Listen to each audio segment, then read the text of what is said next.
I'm David Wannell with the Catawba Island Historical Society, and this is Doug Bort, our speaker for this evening. Doug is the founder and managing partner of Odyssey Global Consulting, LLC. He spent 21 years as a special agent with the United States Customs Service and Homeland Security investigations. Doug is a subject matter expert in the investigation of art and cultural property crimes.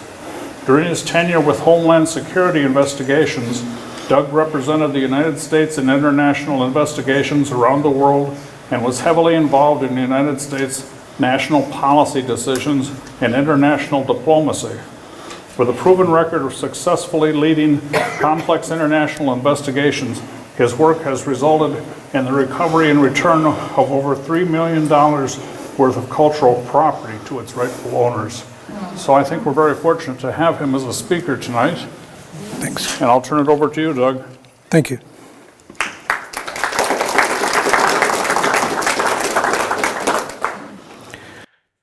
Thank you. Thank you all.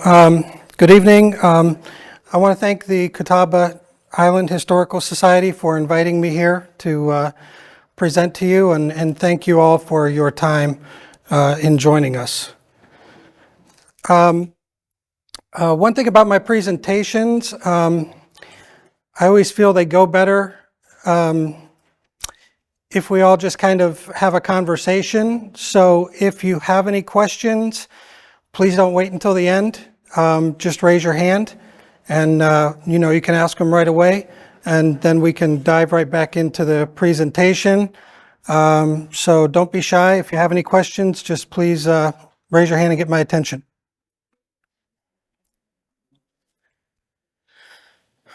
Okay, first thing I want to do is talk about two important terms, how I'll be using them in the presentation. A fake will refer to an original work created in the style of a certain artist, but not a copy of a single work. However, the work is still purported to be by the famous artist and not claimed by the actual artist. On the other hand, a forgery is a copy of an original artwork that is purported to be the original work. Also, examining any signature on the artwork is an important element in fraud schemes, as I can establish, as it establishes an intent to deceive. Is your mic on? I thought it was, maybe not. Okay. Let me move this a little closer. How about that? Can you guys hear me better? Sorry about that. Okay. Fake paintings have been created by many an artist, and many legitimate artists have been faked over the centuries. For this talk's purposes, I'm going to concentrate on only a few, and we're going to start with fake paintings purported to be by the artist William Aiken Walker. William Aiken Walker was born in Charleston, South Carolina in 1839, and he exhibited his first oil painting at the age of 11. He continued painting until his death in 1921, and by some estimates, he painted over 2,000 works.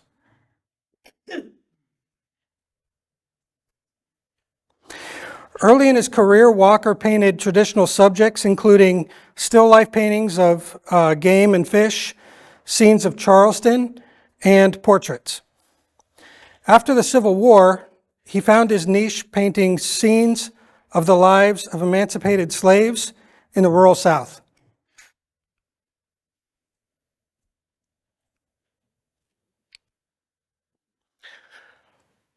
One of the features occurring frequently in Walker's paintings were cabins.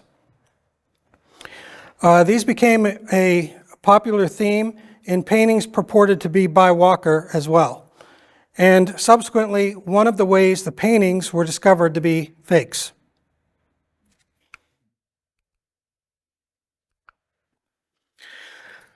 Okay, the painting on the left is an authentic Walker painting.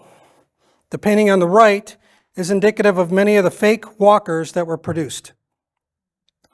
Look closely at the chimney in both pictures, here and here.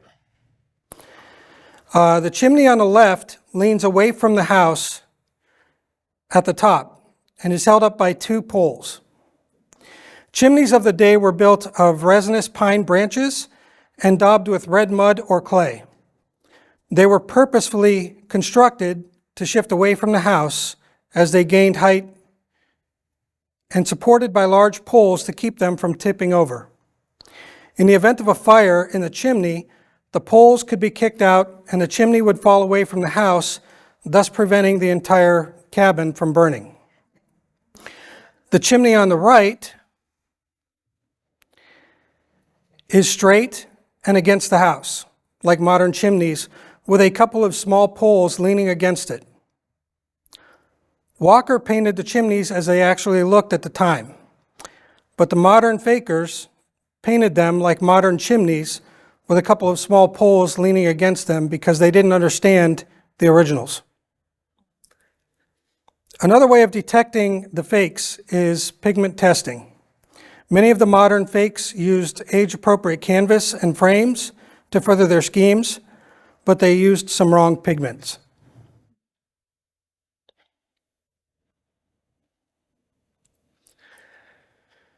Now, moving on to our first forger, let's talk about Mark Landis. Mark Landis is unique among art forgers in a few ways. He doesn't fit the standard profile of a charlatan working for material gain, or an embittered artist seeking to punish a world which failed to appreciate him.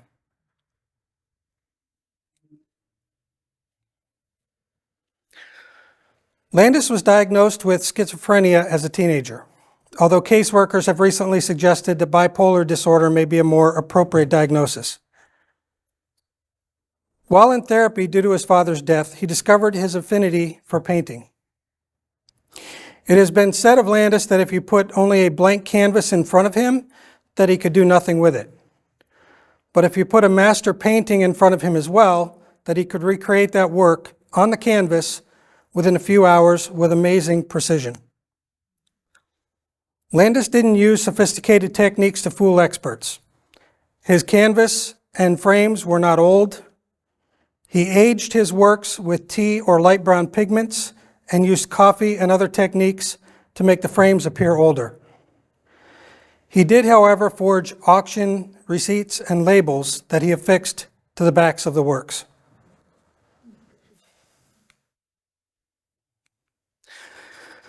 So what was his motivation? In 1988, Landis donated a fake painting to a museum in memory of his father. The admiration from the museum and his mother motivated him to continue. Here Landis explains his motivation in his own words.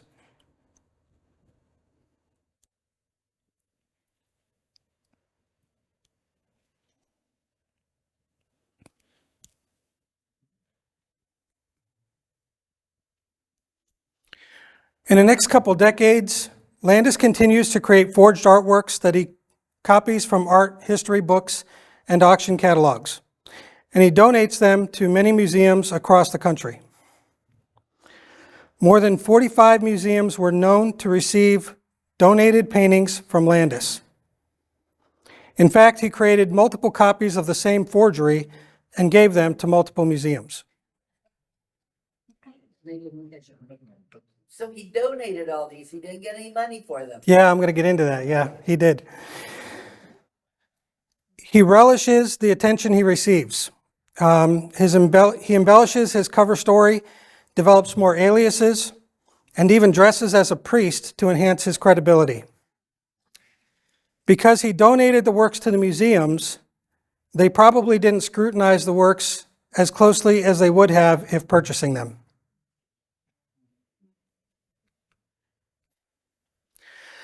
Between 2008 and 2010, the FBI becomes aware of his activities. An investigation was conducted, but criminal charges were never brought against Landis because he never profited from his schemes. He had given all the paintings to the museums for free. Did he sign these paintings? They were signed with the artist he was faking, yes. Yeah, so they had no idea that it was him.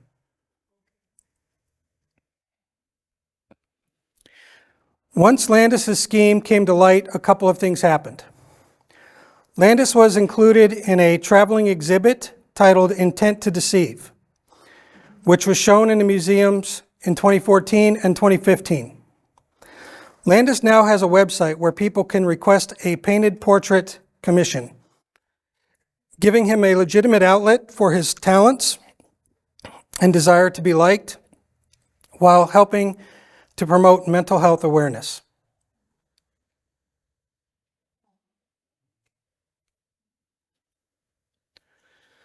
In the spirit of full disclosure, I own an original forgery painted by Mark Landis of Winslow Homer's Girl Picking Clover.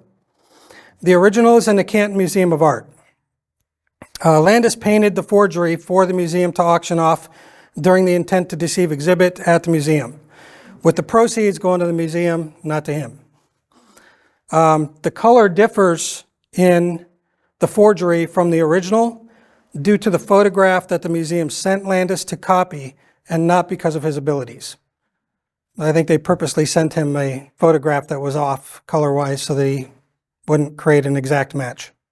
Do the Landis paintings become valuable or collectibles?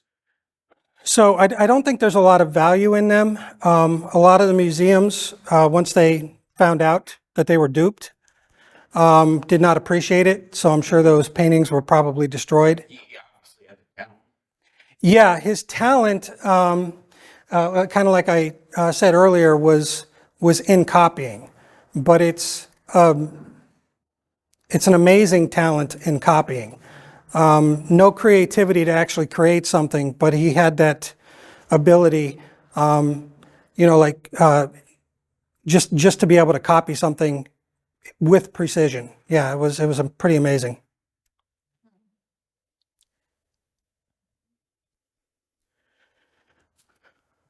On a last note, a documentary about Landis titled Art and Craft is available on various platforms if you would like to learn more about his life and activities.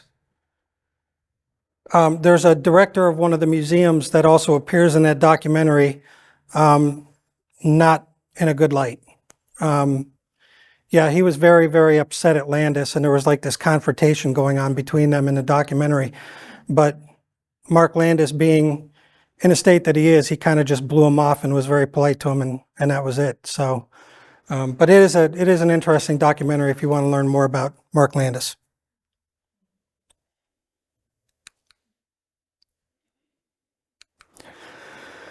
Okay, the next art forger that I want to discuss is Elmir Dahori. Elmir Dahori was a Hungarian-born painter and art forger who is said to have sold over 1,000 art forgeries and fakes to reputable art galleries and museums all over the world. Dahori attempted to make an honest living as an artist, but nobody wanted his original works.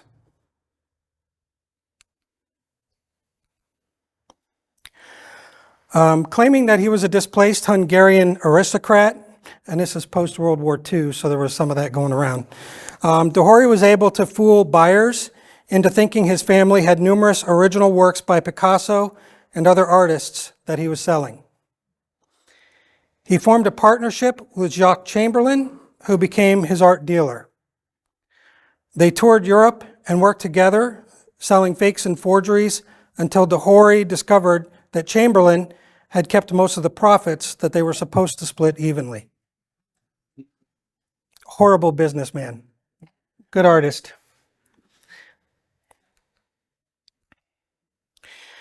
After more failed attempts to sell his own works, Dahori begins selling fakes and forgeries again. This time including paintings by artists such as Matisse, Modigliani, and Van Dongen.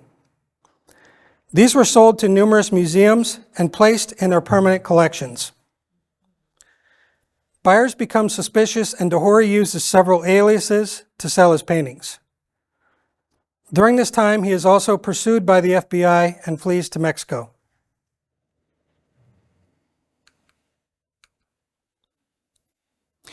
After a failed attempt at suicide by overdosing on sleeping pills, Dohori met another con man named Fernand Legros. Dohori begins a business partnership with Legros, who starts selling the paintings because Dohori was too well known at that time to sell them himself.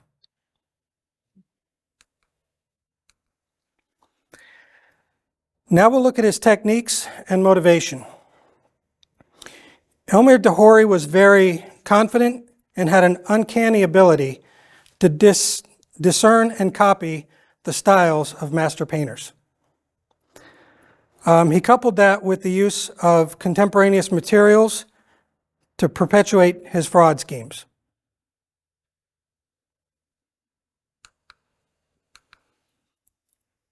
He would purchase cheap 19th century paintings to acquire his canvas for forged works from that era. He would then scrape off the paint and use the canvas for his forgeries so that the age would match if it was tested. He would also use varnishes to age his forged works. His forgeries of more contemporary artists and works on paper didn't require special canvases, only his expert hand.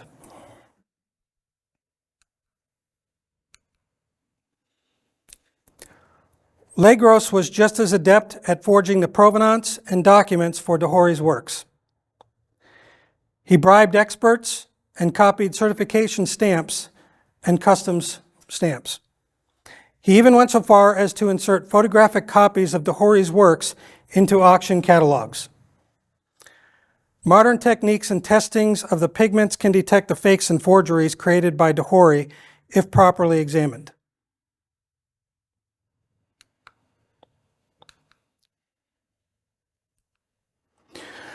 Now we'll look at Dohori's work. The painting on the left is Portrait of a Polish Woman, 1919, by Amedeo Modigliani. The painting on the right is a fake by Dohori in the style of Modigliani, painted in the 1950s, which was on display in the Miami Museum for decades as an authentic Modigliani. A close-up of the signatures, a little bit hard to see here, but is shown as well. There's even a story of a fake Kees van Dongen painted by Dohori that upon inspection, Van Dongen thought was his own work.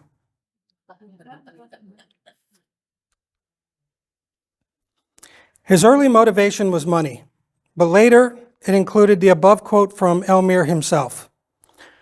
One unnamed museum is even said to boast of an important collection of post-impressionist paintings that in reality were all done by Elmer.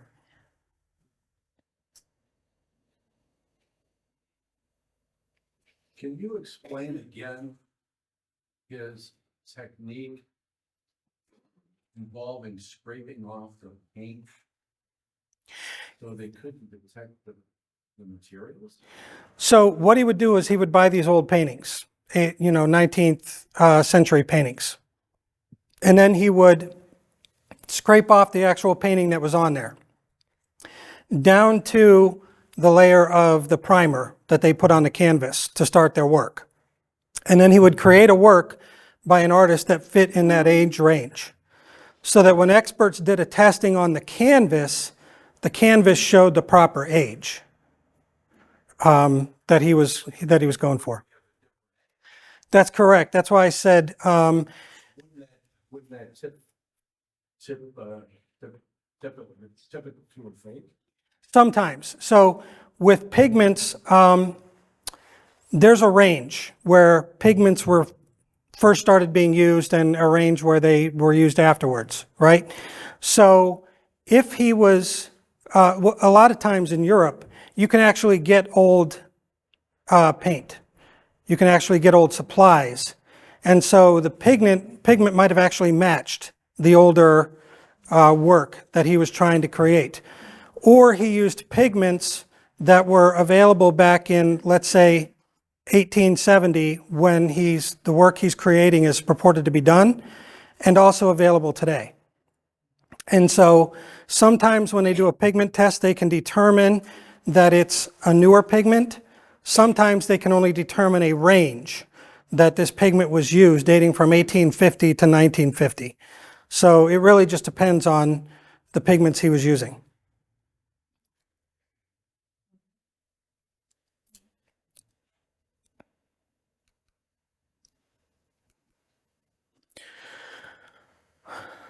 So what happened with our famous faker? Elmer de Hory wound up on the Spanish island of Ibiza. There he met American author Clifford Irving, who wrote de Hory's biography, Fake, the story of Elmer de Hory, the greatest art forger of our time, which became an international bestseller. In his 1973 film, F for Fake, Orson Welles immortalizes the fraud and duplicity by both de Hory and Irving, which attracts more unwanted attention from law enforcement authorities around the globe. France finally secured de Hory's extradition, and fearing he would be killed in prison, de Hory committed suicide on December 10th, 1976, by overdosing on sleeping pills.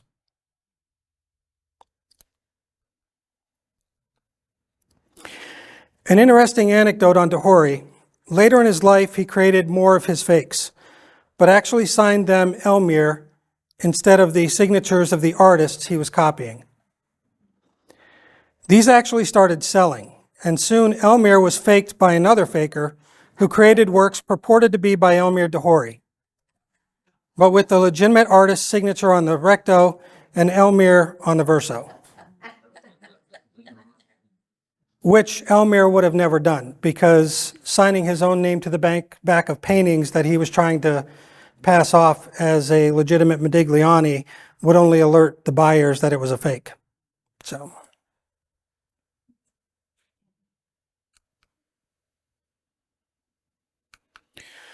now the last of these infamous fraud artists I'm going to talk about is Eric Hebborn.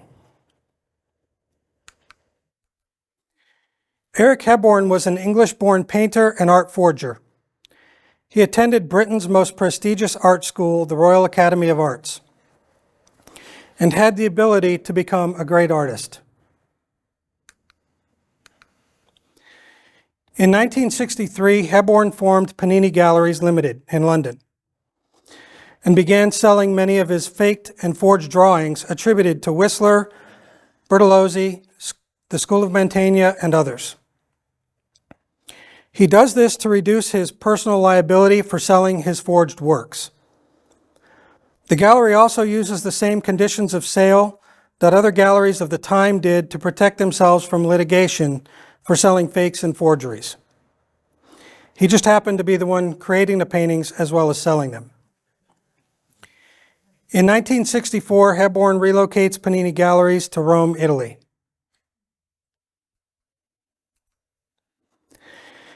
Hebborn disdained the politics and arrogance of the establishment art world. He saw no moral dilemma in selling fakes and forgeries to experts who earn their living on being able to distinguish the genuine from the spurious.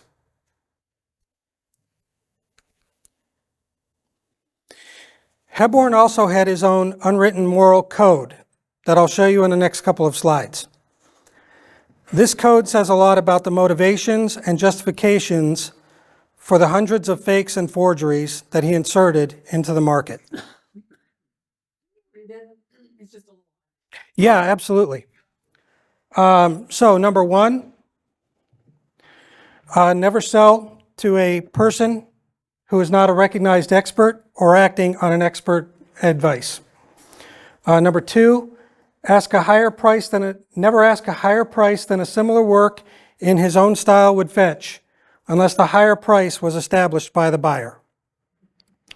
Number three, never make a description or attribution unless a recognized expert had been consulted, in which case the description or attribution would, in reality, be that expert's and not his.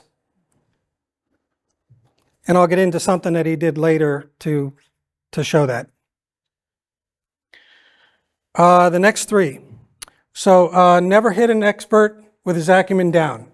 It would not, for instance, be fair play to force an expert into a hasty decision over a boozy lunch. Never bribe or in any way pay an expert for his opinion. And never question an expert's opinion unless it's in conflict with an equally expert opinion. So it appears that Hebborn did actually abide by his moral code. He would often feign ignorance and say a work was possibly attributed to a different artist than the one he was faking. The expert would in turn examine the work and often come to the desired attribution on his own, thus absolving Hebborn of creating the expert attribution that he wanted all along.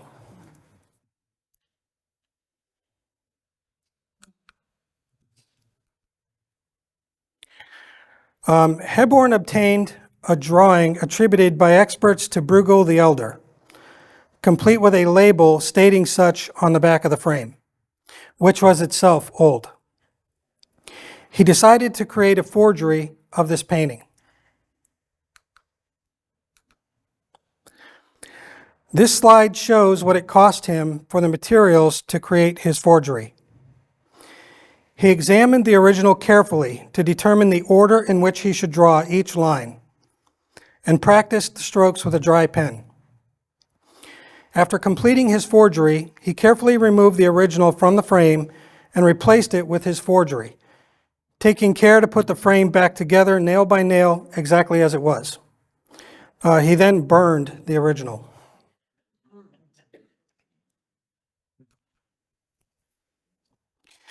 This is Hebborn's forged Bruegel, which was sold to Kolnagi's and hung in the metropolitan New York for decades as an authentic Bruegel. It was exhibited in Italy in 1972 and 1973 with many renowned artists, and officially added to the oeuvre of Bruegel the Elder in 1966.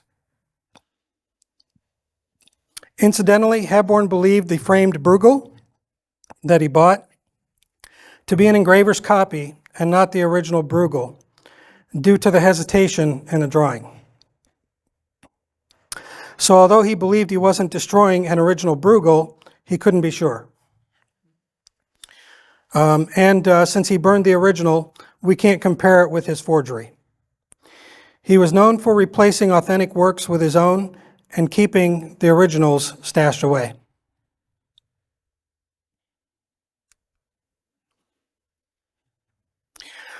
Over the next 3 slides, we'll look at some fakes by Hebborn. Since these were fakes and not forgeries of original works by the artists, we have no comparison pictures. Pictured is a Hebborn fake of Giovanni Benedetto Castiglione, titled A Young Oriental and His Horse, made in 1968, and sold by Christie's.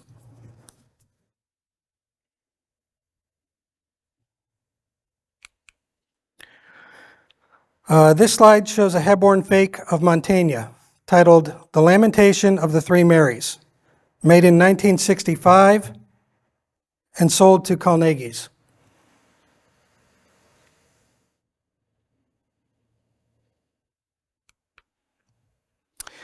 And this is a Hebborn fake of Peter Paul Rubens, titled The Entombment, made in 1967, sold to Hans Kollmann.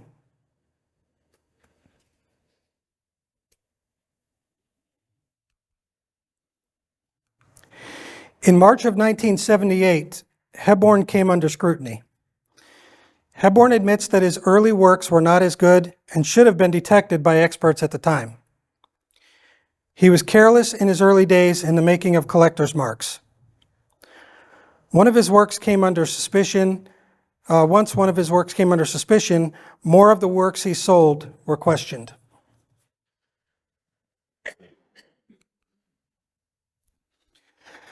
So let's take a close look at The Young Oriental and His Horse again, which sold at Christie's in 1968. It has not been copied from anything and is thus an original work of art. When you look at these, you have to examine a work with a discerning eye and learn to ask why. In this instance, why is the horse's left hind leg scarcely indicated? See that? because Hebborn was avoiding the damage already existing on the old sheet of paper, which is visible in this close-up. Right there, you see the damage? If the paint was drawn over the holes, it would have shown that the artist was using a sheet of paper already damaged by time. But avoiding it is clear evidence that the 17th century paper had not been employed by a 17th century painter. A close examination of the anatomy of this horse should also have shown that it wasn't the work of the Genovese master, as Hebborn was not adept in the anatomy of horses at this time.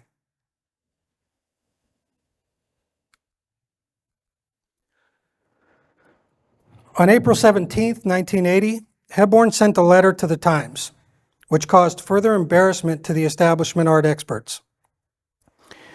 Between 1963 and 1978, Hebborn had created at least 500 works that were put into circulation, of which only 25 had been seriously doubted at the time of his first book, titled Drawn to Trouble, published in 1991. By the late 1970s, he was much better at faking old masters and decided to add insult to the injury he had already caused the establishment. Even though he was exposed as a forger, he vowed to continue his activities until he had put an additional 500 old masters into circulation, making sure that none of the works could be traced back to him.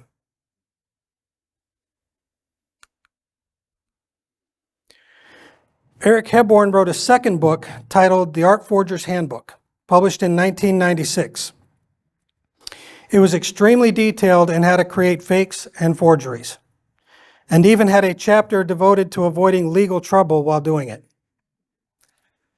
I would recommend reading it if you're interested, and I'd be glad to discuss it with you if you reach out to me. Shortly after publishing The Art Forger's Handbook, Hebborn is murdered on the street in Rome. His murder remains unsolved.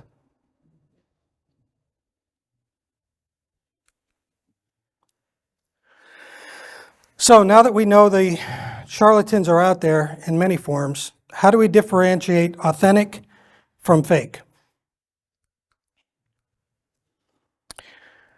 Based on previous cases and known forgers, it's safe to say that a good portion of the art in auction houses and museums is faked or forged. If you want to become adept at spotting fakes, spend time closely examining artworks and learn as much as you can, and the experience will follow. Sources of information. So artists' foundations and estates used to provide authentication services. Now only about 15% do this.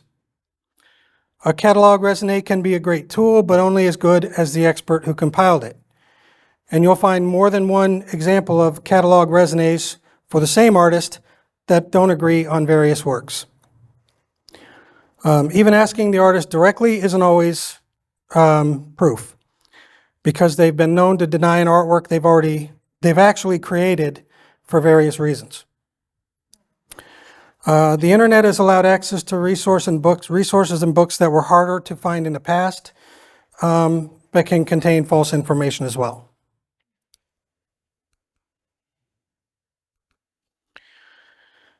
Experts. So the right expert is another great source of information. We've already discussed many cautionary tales concerning so-called experts, and even the experts can be wrong occasionally. I recommend finding an expert who is thorough, knowledgeable, and has no financial stake in the outcome of the examination. The documentary Made You Look is a great example of so-called experts who made faulty attributions on very suspicious artworks because they had a financial stake in the outcome being positive. Also, experts can give their opinions too soon and then be hesitant to take them back when further evidence emerges for fear of being embarrassed.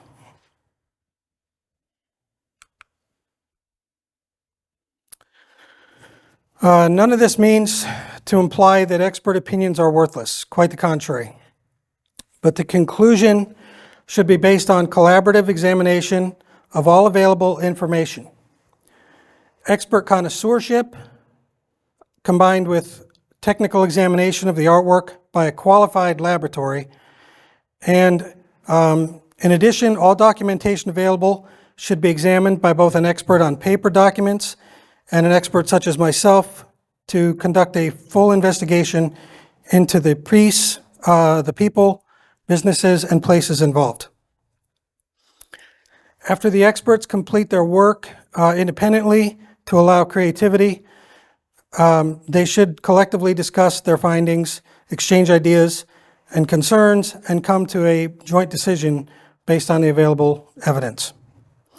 This is the approach that I would recommend.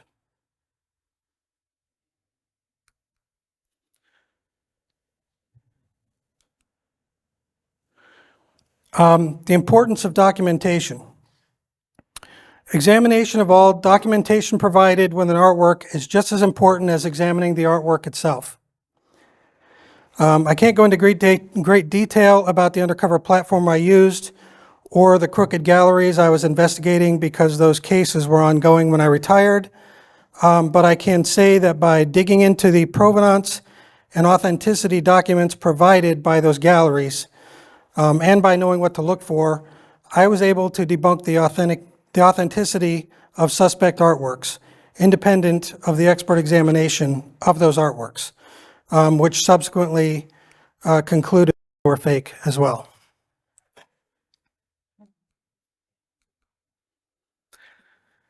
Finally, one of the most important aspects of my work as an art detective is the vast network of trusted experts that I've accumulated by conducting these investigations for over a decade. Experts in all areas of artworks, artifacts, coins, and other areas are specialists, and I always seek out the best expert for the specific item or items that I'm investigating. My network also includes experts with knowledge in all the areas I've discussed today and many other types of fine art and antiquities.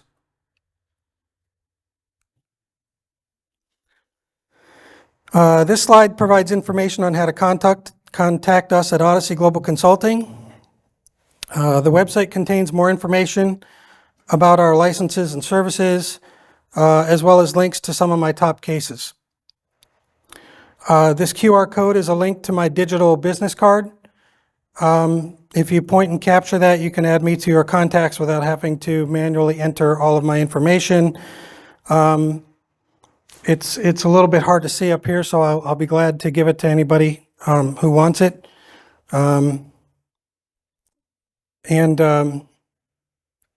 Yeah, so I'll leave that up there for now. Do you guys have any additional questions? Yes, sir. Normally contacted pre-purchase or post-purchase? Both. So yeah, we can work on authenticating if somebody wants to do that before the purchase. We can also, we have been contacted by people who either inherited works or purchased works for authentication afterwards. In fact, one of my biggest projects was some artworks that were attributed to Elmir Dahori. So do you have a specific range of artists that you're kind of the expert in, or not even oils or waters or? Yeah, the good thing about the way I do it, the team approach, I'm not a connoisseur. I am an expert art investigator, but I have experts on standby who are connoisseurs of certain artists or time periods or regions of the world. And so whatever the project is, I build the team based on what the items are that we're looking at to specifically get the best people involved. How much of your investigation is not only just a specific piece, but as far as investigating, like you say, the provenance and maybe the potential gallery and that, all that? Yeah, so the investigations range, right? So we do work on provenance investigations as part of authentication. We also we do a lot of art fraud investigations. So insurance companies who have a claim involving millions of dollars worth of artworks, they'll bring us in to look into the fraud, or the claim to see if there's any fraud involved. We also do recoveries of high-end artworks that were stolen. Many times, the local law enforcement, they just don't have the resources or the expertise or the time to go after these artworks. And so either a collector who really wants the piece back or an insurance company can reach out to us to try and track this thing down and recover it. Less than 1% of stolen items are recovered by the law enforcement. So if they really want it back, they've got to take some extra steps. Yes, sir. Yeah, fascinating presentation. Thank you. Thank you. My question is, what advice would you have for prominent artists of today that are marketing their work on the internet and being ripped off? So that's kind of a multi-layered thing. A couple of colleagues and I just did a presentation in New Orleans last year that was based around the difficulty in modern artists, especially artists of color or underprivileged artists who maybe didn't take the steps to document their work. Okay, there's a lot of fake Basquiats in the news, right? Everybody's seen those, how they were eventually debunked. Basquiat was the type of person who was great at creating this stuff. He just never documented it. So artists of today, it's actually much easier today than it ever has been with phones and the access that people have to, documenting via photograph. If an artist, he can clearly document himself and his work in a photograph. He can clearly, easily document like when it was created, what the title is, all that kind of stuff, and himself keep track of who he sold it to. And that is the first step, because if we have that first step, if it's known to be created by the artist and we know who he sold it to, it makes it so much easier than having a fake provenance that we got to go back and try and debunk because we can't trace it back to the artist himself. So in today's day and age, I would tell any aspiring artist, just document everything. Even if it's a work that you don't think is particularly good, just go ahead and snap a picture of it, document what it is, when you created it, so that at least that's on record somewhere. So, ma'am, you had your hand up? What your previous background is or your education that led you to this career? That's going back a ways for me. So I graduated with a bachelor's degree in criminal justice. I do not have a background in art history, but there again, I don't concern myself with the connoisseurship of a work.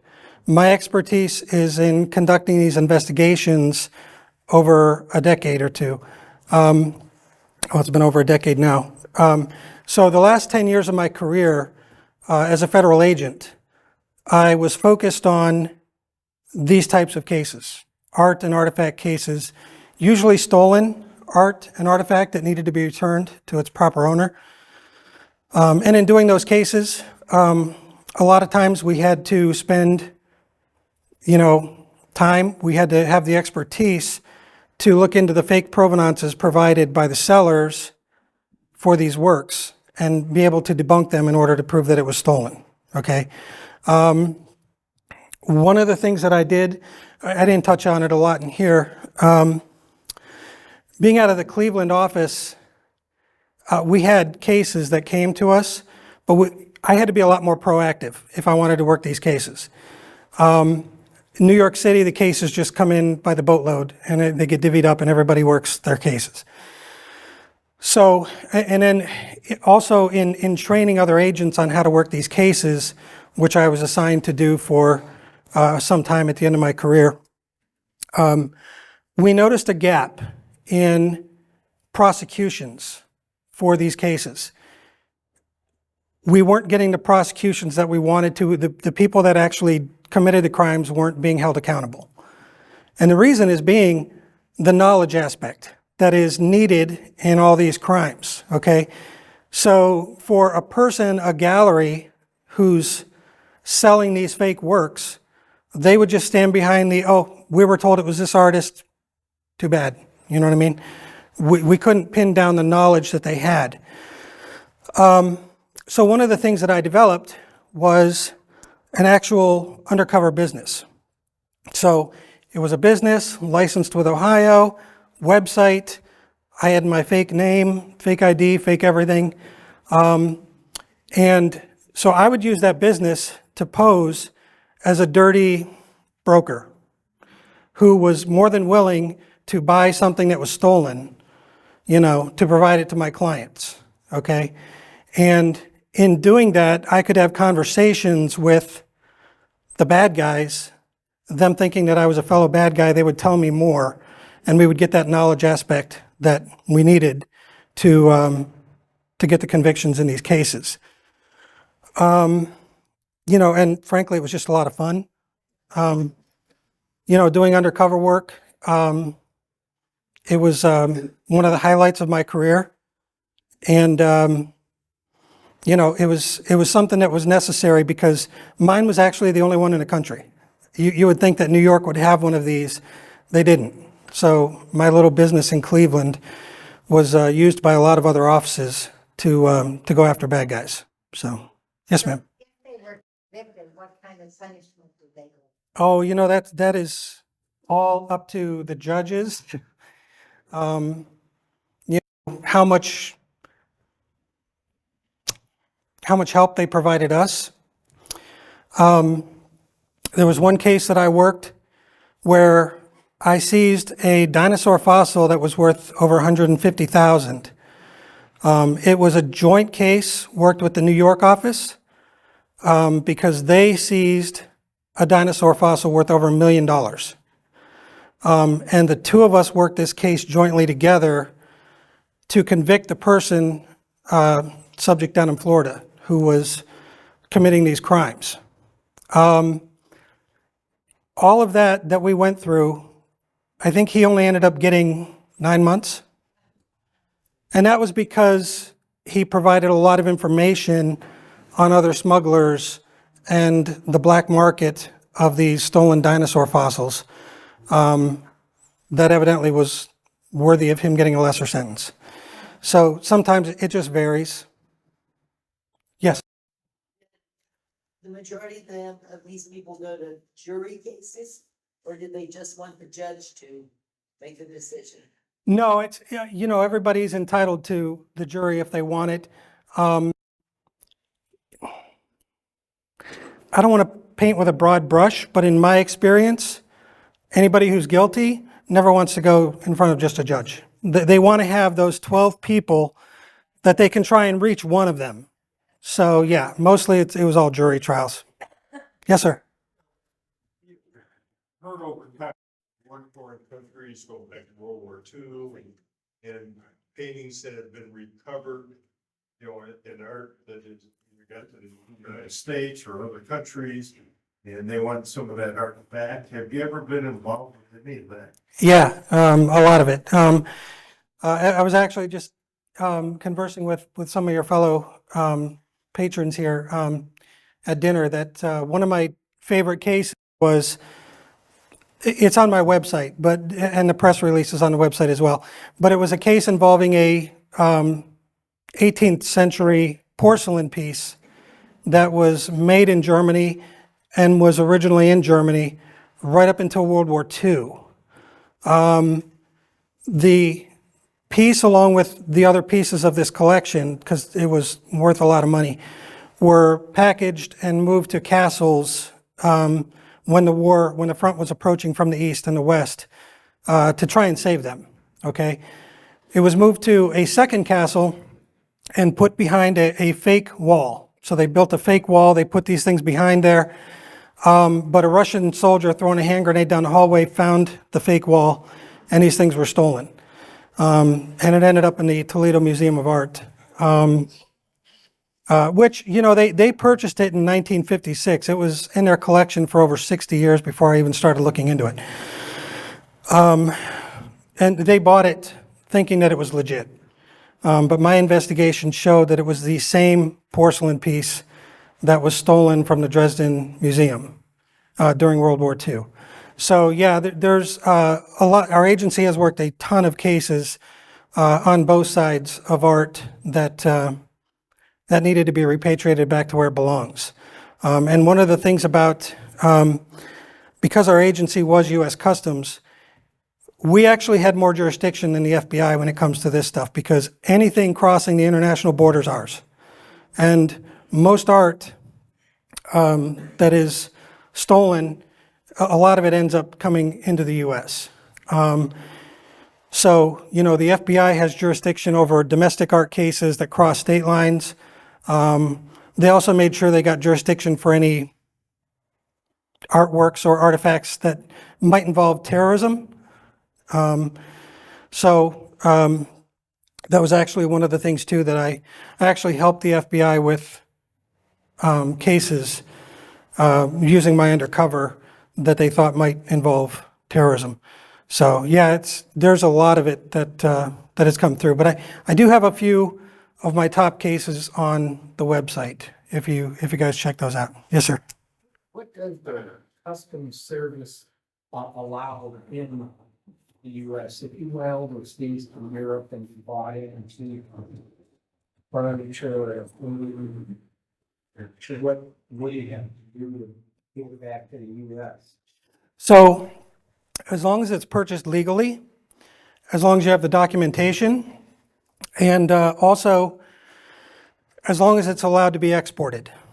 Because you go to Italy, you can buy something from a vendor.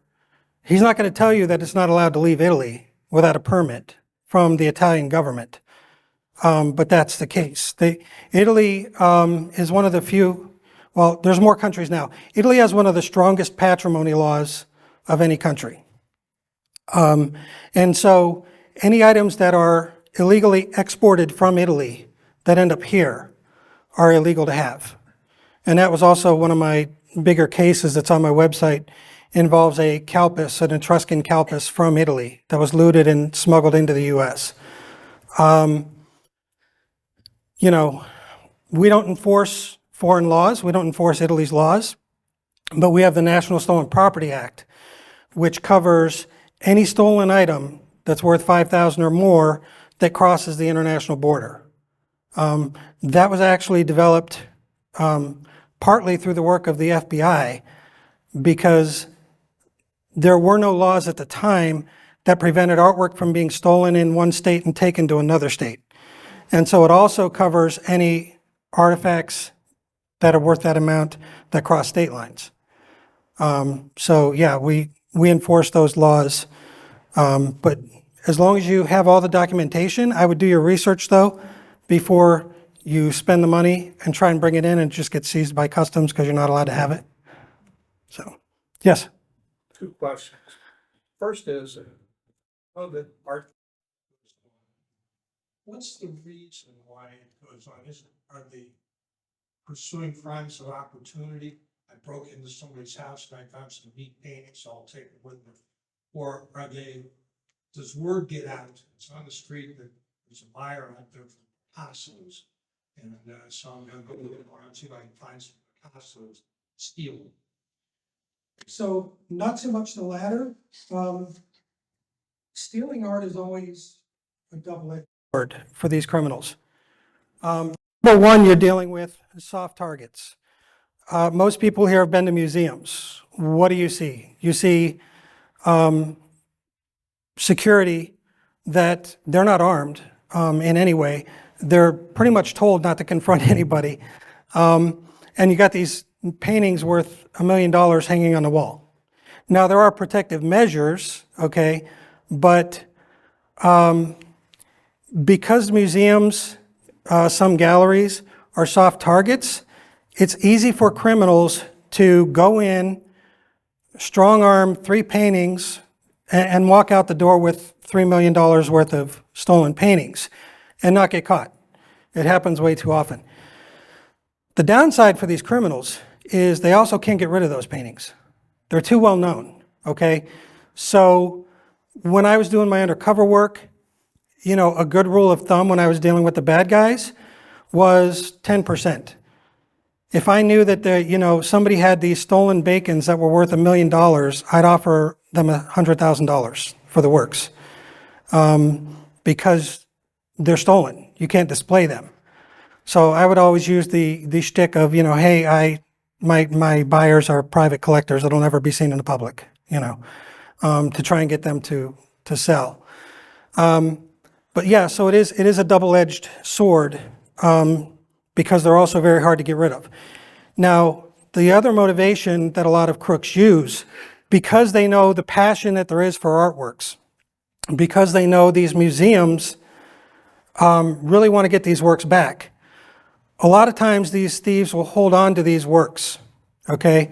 And if they ever get arrested down the road, they'll say, oh, my 20 years just went down to like 6 months because I have a $5 million Picasso that I'm willing to give back if you reduce my sentence. So they've been known to do that a lot, just hang on to the works in case they need them. So, yes, and your second question? Because is there a mutual fund of art? If people want to invest in art, is there a place that collects different types of art? Do people like you go to certify that what their holdings are valid and worthy investments? Yeah, it's something that we can do. In the art world, value is not something that Odyssey does. It's not something that I feel comfortable assigning a value to something. My job is it real or is it fake? There are appraisers out there that insurance companies use, and there's a few major appraisal organizations. So, there are really shady appraisers out there as well that have no certifications. And if you pay them $250, they'll give you the number they want on a worthless piece of paper that the insurance company's not going to care about. But if you go to one of these certified appraisers, they do a deep dive into these things and they do market research, and then they come up with an actual value for that work. And that is done quite often. A lot of times people will use artwork as collateral in loans. There have been many crooked dealers in the past who would consign an artwork from one of their customers and then use that as a collateral on a loan, even though they never owned it. It's only sitting in their shop until it sells. So yeah, there is that stuff going on. If you want to talk about non-fungible tokens, the NFTs, that's a whole other ballgame. This where you own the digital something of an artwork.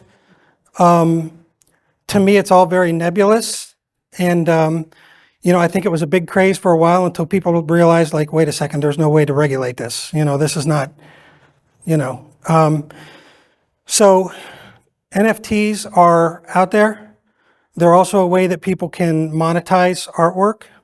I would be very cautious if you choose to do anything in that area. But yeah. Yes, ma'am. What do you think the famous artists in your craft?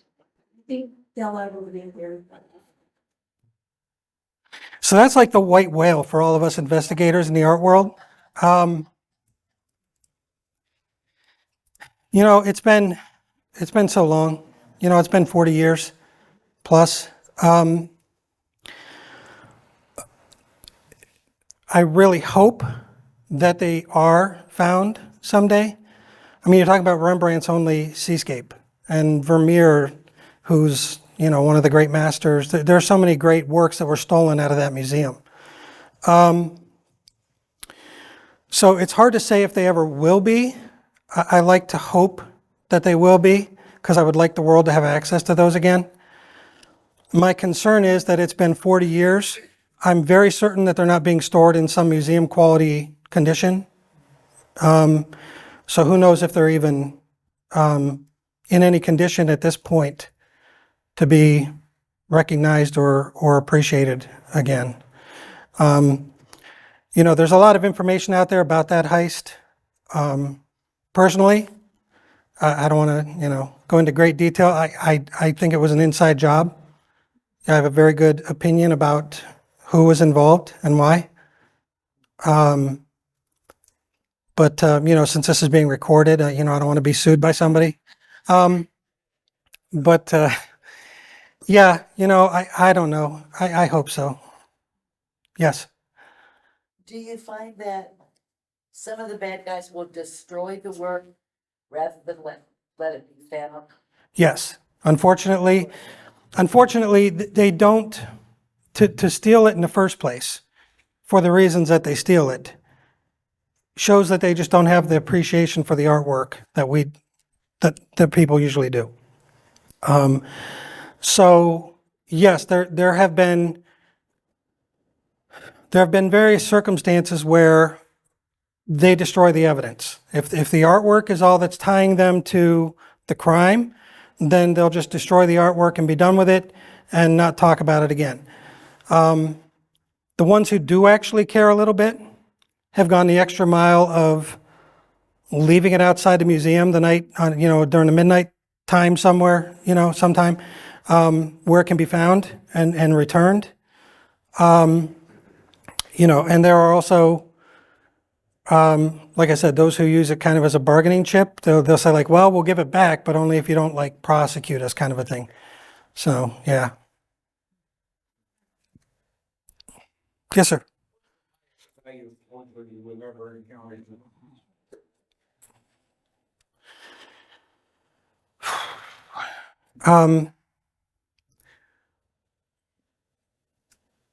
That's hard to say because, not me personally, a lot of my cases involved artifacts versus artworks. Now, my agency has done a lot of work with artworks, but those artworks were mostly real artworks that were recovered by us. We recovered a Picasso that was worth upwards of 11 million. And one of the ways that we recovered that was because it was being shipped from Europe into the US. And whenever you're introducing something into the US, of course you have to document what it is, what it's worth, all this other kind of stuff. Well, the people who were sending it into the US said that it was, just a decorative artwork worth $150.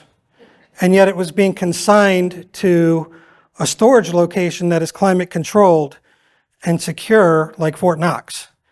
And so the inspectors were like, yeah, this doesn't add up. And so they checked it, and sure enough, it was a stolen Picasso that they were trying to get into the US. As far as the values of forgeries, there are many forgeries that are still sitting in the museums that they'll tell you are worth $6 million that were done by some of the people that we talked about tonight. But the artworks that I've personally dealt with, when I did my undercover work, they were fake Picassos, fake Dalis, which is actually one of the funny things, because when I talked about getting information out of the galleries that are selling these. So, you want to show that these are fakes and the gallery knows they're fakes. So after I bought one fake painting from them, I contacted them and said, hey, I just made up this stupid story. My grandmother met Dali in New York in such and such a year. Would you happen to have any Dali paintings? Well, we all know that most of the Dalis are accounted for. Well, sure enough, 2 days later, they were like, oh yeah, we have one sitting right here. Kind of shows their knowledge and, that they know that they're selling fakes, right? So yeah, it just depends on, the fake, how good it is. Then do you guys investigate that, or do you send another team in? So No, we do all our own investigations. Now, if I was doing the undercover and I was meeting bad guys in person, of course, I wouldn't let them know that I was law enforcement. So if something's going down, you know, we make sure they arrest me along with everybody else.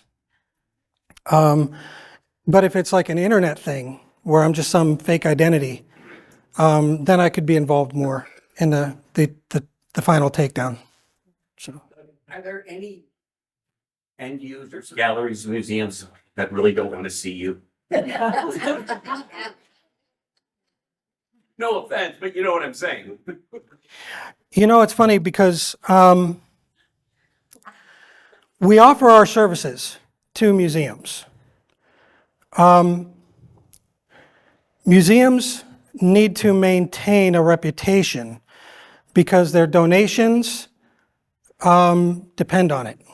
Their reputation depends on it, right? So they should want people like me coming in to look at anything suspicious, because I can do the investigations I did as a federal agent and tell them this is illegally owned. You need to get this back to its rightful owner.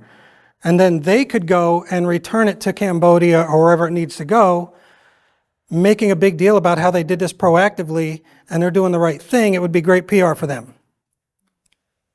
I can honestly tell you that I have not been hired by one museum, because I think a lot of times they just want to ignore it until law enforcement comes knocking on their door. But by that time, it's too late, because, you know, like I've seized things from museums, and, you know, during the process, they're like, well, you know, we'll just let the director take it back to such and such country himself, you know, on a plane. And I said, well, then I'll charge him for transporting stolen property. You know, once we're involved, you know. So no, museums don't contact us a lot, but we're more than willing to help them with questionable items if they do. So, yes, sir. How did you find out about the sports line thing? So the Toledo Museum, that's a lead that came from Germany. So the museum in Germany saw the item in Toledo's collection. They went and examined it, and they said, this is our item. And so they contacted our office in Germany, who contacted our office in New York, who sent the lead to me. Because the piece had gone through a auction house, a reputable gallery in New York. And again, with the Toledo, like, I don't want it to sound like they're a bad museum. These purchases were made, you know, 1956, and they thought it was a legitimate purchase at the time. And once I confronted them with all the evidence and we looked at this thing together, and it was determined that it was the same piece, they did the right thing. They're like, yeah, let's give it back to Germany.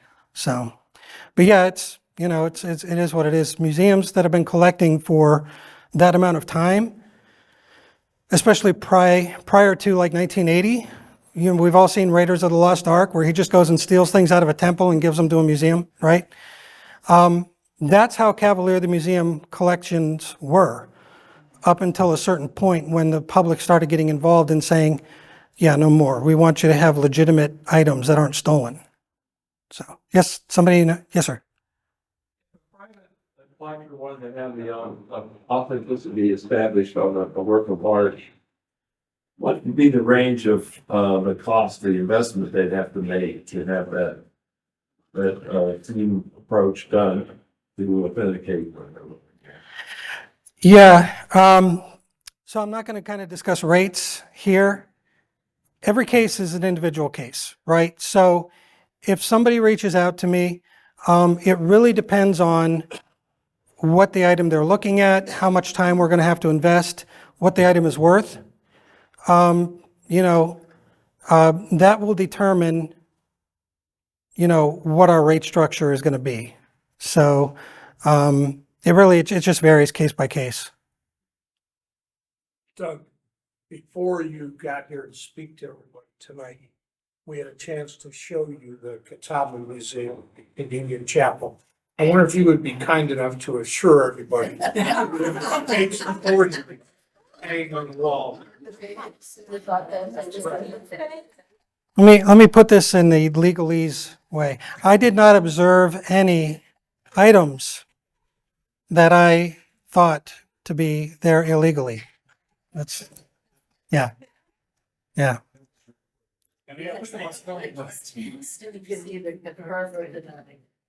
Any other questions? Yes. Yeah, so, in a federal system, we tend to do so much investigation and compile so much evidence that a lot of our cases don't end up going to trial. The defendants know there's just no way they're going to win. Now, sometimes they still roll the dice and try that. But yeah, if necessary, it's got to go all the way through. Okay, so if nobody has any more questions, I will be in town. Decided to stay and spend some time at the lake while I'm here. So I'll be available after this. If anybody has any questions, if anybody wants to, get my contact information, I will be more than happy to provide that to you. And thank you again for having me. It's great. Thank you.